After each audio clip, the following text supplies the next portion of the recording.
Is humanity extremely evil or basically good at the core? I'd like to believe they're all good at the core.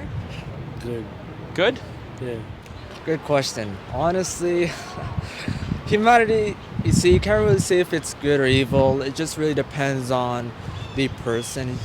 I think that in the core, humanity is good. In the core, we're all good. All right. I think, okay, it's good, but some people just make it bad. Yeah. But yeah, humanity is good. All right.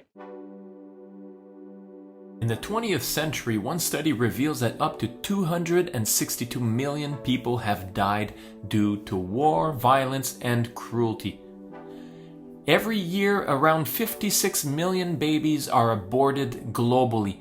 This comes to one baby every 37 seconds.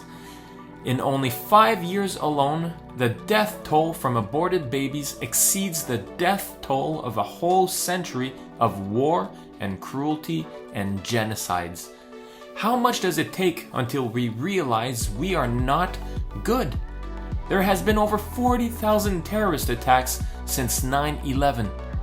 Around 22,000 kids die of poverty each day. The multi-billion-dollar porn industry continues to reach inside homes, reaching even kids. You have human trafficking, cheating, betrayals, fatherless homes, gender confusion, and the list continues. The Apostle Paul said this, "And that is what some of you were, but you were washed, you were sanctified, you were justified in the name of the Lord Jesus." And that, my friends, is why we are Christians, because we are not good. We need to be washed because we are morally dirty. Now listen to this next verse. "I know that nothing good lives in me, in my flesh nature, for the willingness to do good is present in me, but I can't carry it out. I see a different law in the members of my body, in its appetites and desires, waging war against the law of my mind." So what Paul is saying here is that he knows in his mind the right that he ought to do, but he can't carry it out because his evil desires are stronger than his willingness to do what is right. Desire is the tyrant that rules the conscience. We can obey the conscience, which is why sometimes we do good, but the one in power, which is desire itself, will almost always suppress the protesting conscience. My friends, the world is more evil than we realize. Now listen carefully to what God has to say about humanity. "No one is righteous, not even one. No one is truly wise. No one is seeking God. All have turned away. All have become useless. No one does good, not a single one. Their talk is foul like the stench from an open grave. Their tongues are filled with lies. Snake venom drips from their lips. Their mouths are full of cursing and bitterness. They rush to commit murder. Destruction and misery always follow them. They don't know where to find peace. They have no fear of God at all." Now let's push this a little further. In Romans chapter 1, verse 18 to 32, God gives a detailed description of humanity. It starts off by revealing that God has made himself known to humanity. They have no excuse. But now God is ready to pour out his anger on humanity because they suppress the truth about him in favor of their love for wickedness and sin. They know about God, but they don't want to have anything to do with him because they want to keep their sin. And then further down, the last verse, it says this: "They know God's justice requires that such people deserve to die, yet they continue to live this way and even encourage others to do the same." At this point, some of you are probably saying, "Well, when I look around, I don't see people raping and murdering and doing all the evil things you describe from the scriptures." Yes, you're right. We don't see it, at least not here and not at this time. But I want you to listen carefully to my next statement. There exists within the human heart the potential for such great evil. There is the potential for great evil, but there are things that restrain us and hold us back from giving in to the full potential of our evil heart. Let me name 3 for you. The first one is the law. The law is like a boundary to preserve order and to avoid chaos. What would happen, do you think, if we removed all the laws that are in place? I believe that humanity would not look as good as we think it is. And so the law holds us back. It keeps us from giving in to our full desire. The second restraint is that of fear. The fear of being caught, the fear of loss, the fear of judgment. Imagine a man who lusts after other women. Now this man is married, but he doesn't give in to his lusts. He just keeps it right here inside his mind. The reason he does that is because he fears that he will be caught by his wife. Or he fears that if he is caught, he will lose custody of his children.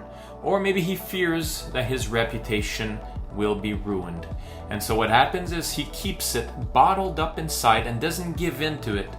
But the lusts are there as desires. He really wants these things, but he's not going to give in to them, obviously. And there's a reason for that, and it's because of those restraints. The fear acts as a restraint. The third restraint is that of conscience. Now, conscience is the built-in knowledge of God's standard of righteousness. And conscience makes us feel uneasy about some of those desires that we might have. And so that conscience pricks at us, telling us that what we desire is wrong. Now, what often happens is people suppress the conscience and they give in to their desires. And as they continue doing that, the voice of conscience slowly goes to sleep. And so they don't feel their conscience as much anymore as they keep giving in to their desires. Nevertheless, the conscience is that nagging voice that tells you that what you're doing is wrong. It's a restraint. And that's why a lot of people don't give in to their desires, because the conscience restrains them. But conscience is also that sense of judgment that comes upon us when we have these evil desires. It is that sense of judgment that God is watching over us that keeps us from giving in to that evil desire. I believe for the most part that if you were to remove those restraints, the restraint of the law, of those fears, and of conscience, that you would see a terrible, horrible, and despicable humanity. So much so that God would probably want to wipe us out. Now think about it for a moment. If you knew without a doubt that God wasn't there or He didn't see you, if you knew that you could not ever get caught, that you could get away with it without ever being seen or found, chances are you would most likely give in to your evil desire. What's interesting is that these restraints are removed often in places of power and riches. Look at the kings of old and the emperors and the dictators. These people who were in power often committed sexual perversions, crimes, executions. If they didn't like someone, they could just eliminate you. But if you don't like your neighbor, I don't think you can eliminate him, even if you wanted to. When you are above the law, you see the greatest of evils. When the law can't reach you, that's when you more easily give in to those evil desires. Now let me give you 3 examples of history to demonstrate this. The first example is the Holocaust. Now these Nazi men were men with families. Maybe not all of them, but some of them had families. These men went home to their families, sat down, had a nice meal, probably played with their kids. They looked like normal men, and then the next day they went to work and they did the things that they did to the Jews. Now imagine 6 months to a year before all that happened, you're neighbor to one of these men. He probably helped you out with some things. He was probably a really friendly neighbor, and you never would have guessed that such evil was inside his heart. Let me give you a second example, the example of American slavery. Now, the white man was a prosperous man. He lived well, he had an abundance, but he had slaves, and they were black. Now, a lot of these women were raped. Some of the men were beaten and tortured. Now, why could the white man mistreat the black man like this? Because his heart can be easily influenced towards evil. The potential for evil within the human heart is there. So what happened? Did man suddenly become good? No. We are influenced one way or another. It varies from generation to generation, from person to person. Let me give you a third example from history, that of abortion. Now, about 50 years ago, if you had mentioned to someone that abortion is wrong, they probably would have looked at you and said, well, yes, of course it's wrong. It's the murder of a child. But today we celebrate it. What happened? And this is the truth about the human heart. The human heart is easily influenced to do evil.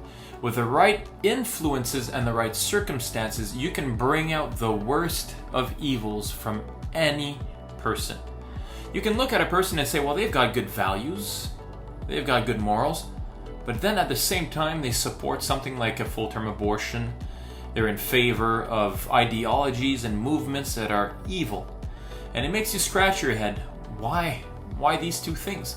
Well, because in some cases, evil pops its ugly head out because there's no restraint. And in other cases, it's suppressed or it's hidden. Nevertheless, the truth is this: the human heart has the potential for such great evils. Yet God still loved us, and we ought to love others in the same way. Are you a good person? Yes. Yes? Yes. Yeah, I am. Are you a good person? I would think so. I'm good then. I don't hurt people. I don't want to hurt people. We're all good.